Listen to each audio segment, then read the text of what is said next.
Hey guys, it's great to be back with you here, picking up on the story. Now, it's been a minute since we've looked at the story, right?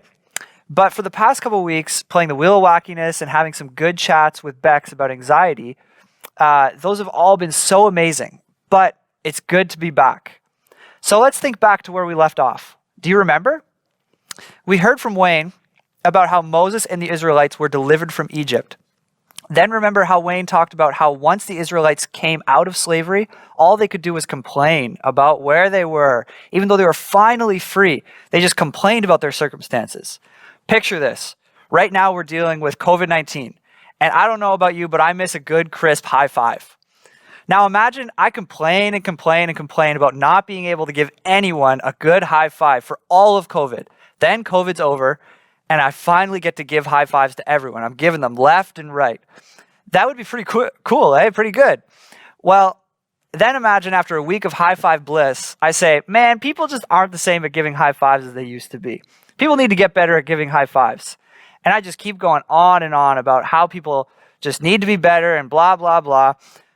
But I definitely know that there's a few people in my life that would tell me, come on, Dan, like, relax. At least you get to give high fives. People are like, there's no more global pandemic. Come on.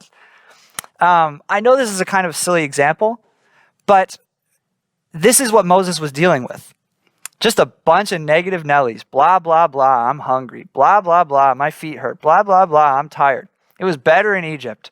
And Moses is like, come on, guys. You were literally slaves. And all this complaining brings us to page 55 in the story, where we see the setup for a pretty epic moment in the biblical narrative. That is, God giving Moses the 10 Commandments. But before we get there, God has to let the Israelites know that he's speaking to Moses. So when Moses tells them something, they should listen, because it just might be a message from God. So the Israelites make a camp at the base of Mount Sinai, and they begin settling in and spend some time there. And I imagine the grumbling and complaining probably hasn't stopped. And have you guys ever experienced being in the car with your family and it just gets rowdy, or your sister starts complaining, or some kind of commotion is happening, and then your parent says something like along the lines of, if you don't work this out, I'm going to pull this car over. Come on, you know what I'm talking about. I like to think that's the card that Moses was pulling when they pulled over to set up camp at Mount Sinai. Moses is tired of all the complaining Israelites. So they set up camp, and this time Moses is like 80 years old. He's a pretty old guy, and he's got to be pretty tired from listening to the complaining and just walking. I mean, he's got to be exhausted. I kind of like to think that Moses just gets his tent set up, and then his sleeping bag all laid out, and he's absolutely exhausted. And right as he goes to lay down for a quick snooze, God goes, hey, Moses, I need to talk to you.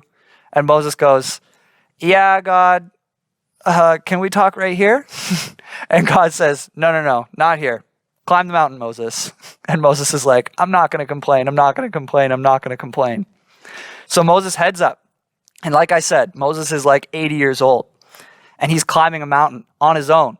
This guy's intense. So in the past couple of years, I've run a couple marathons, and there's always these really old dudes that run the races. And honestly, some of them move better than the younger people. And I always go, man, I want to be like that when I'm like 70 and 80. And that's Moses, an old marathon runner dude, climbing the mountain on his own. That man's been eating his veggies. So Moses gets to the top of Mount Sinai. And this is important stuff. On page 59, God says this to Moses. He says, you yourselves have seen what I did in Egypt, and how I carried you on eagle's wings and brought you to myself. Now, if you obey me fully and keep my command and my covenant, then out of all nations you will be my treasured possession. Although the whole earth is mine, you will be for me a kingdom of priests and a holy nation. So Moses hiked back down the mountain and told the people what God had told him. And then the people go, yeah, sure. We'll for sure do what God says. So Moses goes, nice. And then he hikes back up the mountain and told God what they said. Then God says to Moses, that he will show up to everyone in a thick black cloud, so that all the people can hear me when I speak with you. Then God tells Moses to go prepare the people for God to arrive. To which Moses goes, nice, that's legit, God, and hikes back down the mountain to prepare for the people for God.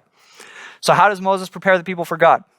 Well, on page 60, we see that Moses instructs the people to wash their clothes, abstain from sexual relations, and any person or animal that lays a hand on the mountain will be put to death, so that on the third day, God can come to them. Now, these seem like some pretty strange rules to follow, but think of it like this. God wanted these people who were going to be his favored people to understand that they're going to be God's chosen people. It actually requires something of them. They can't just gain his favor and do nothing with it. So God made them prepare for him in ways that helped the people to anticipate something significant and something special. And God gave them rules to know that this significant thing was also very serious and a high honor. So that's why they were not supposed to touch the base of the mountain, and that's why they had to wash their clothes, and that's why they had to abstain from sexual relations, not because God thinks that they were dirty or doing something wrong or shouldn't touch the mountain for no reason at all, but because he wanted them to understand that what they were about to receive was God's favor, and that was to be taken very seriously and cherished as a gift.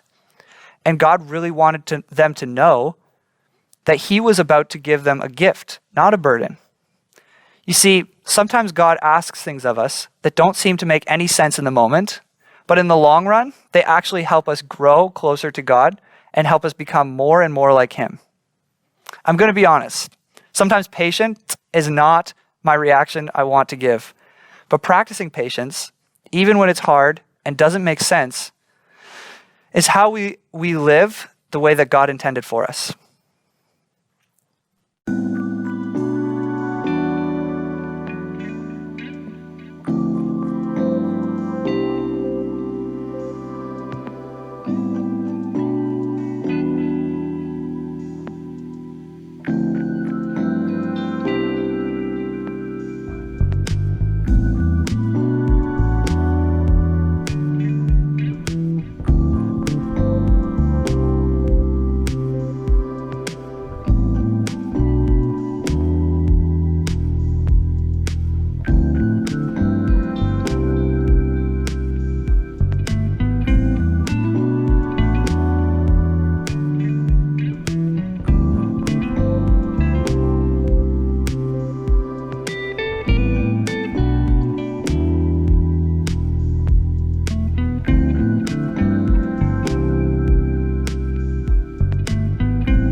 Thanks for sharing, guys. So the Israelite people prepare for God, following the rules that were laid out for them at that time. And as promised, on the third day, God ascended to the mountain. It says on page 60, on the morning of the third day, there was thunder and lightning with a thick cloud over the mountain and a very loud trumpet blast. Everyone in the camp trembled. Then Moses led the people out of the camp to meet God. And they stood at the foot of the mountain. Mount Sinai was covered with smoke because the Lord descended on it in fire. As the sound of the trumpet grew louder and louder, Moses spoke, and the voice of God answered him. So then the Lord calls Moses back up the mountain. So there, old Moses goes back up the mountain, and he gets to the top, and God says, hey, you need to remind everyone to stay away from the mountain. And Moses replies, but God, people know to stay away from the mountain. We set up like a boundary around the base and everything. Like, they're good. I don't need to go back down there. And so God says, okay, then, well, go back down and bring your brother Aaron back up with you. So Moses went back down the mountain, did as God instructed, and went all the way back down and then came all the way back up. Moses really did just go up and down that mountain, eh?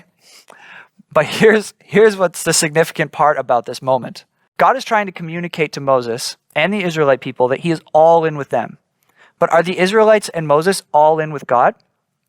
Are these people really willing to just not touch a mountain for 3 days just because God told them? Is old Moses really willing to walk up and down the mountain so many times just to be obedient? And we can ask that question to ourselves. Am I really willing to do what it takes to be obedient to God today? Am I ready to do something for God even if it seems to make no sense right now?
I remember when I was in high school and my older brother and I were going on a trip to Haiti, and we were going to run some camps there, but it cost money for us to go. And my brother didn't quite have enough money to go, and time was running out for him to come up with the money. So we had sold some things and we had worked some jobs, and I had come up with the money, but my brother just didn't have enough cash. But he and I had been to Haiti before, and we knew that he had to go back again. But our due date for the money was approaching, and we were getting a little bit worried. And when my brother didn't have the money, I remember him saying that he literally had no other option except to trust God that he would provide, because he knew that God wanted him to go. So he just trusted and prayed that God would provide for him. And I'll always remember, one day after school, my brother came home with an envelope from an anonymous source full of cash that someone had slipped into his locker with enough money to cover the costs that he needed. Isn't that so cool? That God just provided for my brother like that. So guys, throughout the life of Jesus, we see him call people countless times with this one phrase, "Follow me." And I think that throughout our lives, we all have unique opportunities where God says those very words to us. And sometimes our circumstances are big, and sometimes they're small. But regardless, God is saying the same thing. Follow me. John 12:26 says this, anyone who wants to serve me must follow me, because my servants must be where I am, and the Father will honor anyone who serves me. You know, I think the reason God didn't just provide the money up front for my brother was because God was asking my brother to follow him on a deeper level. I think the reason that Moses made so many trips up and down that mountain is because God was saying, Moses, follow me a little closer. Trust me. I think the reason that God told the Israelites not to touch the mountain was because he wanted them to follow him a little bit closer and listen to him. Listen, God put his favor on the Israelite people. He fought for them to have the best. And he does the same for you. Now here's the good news. The Israelites weren't perfect, and neither am I, and neither are you.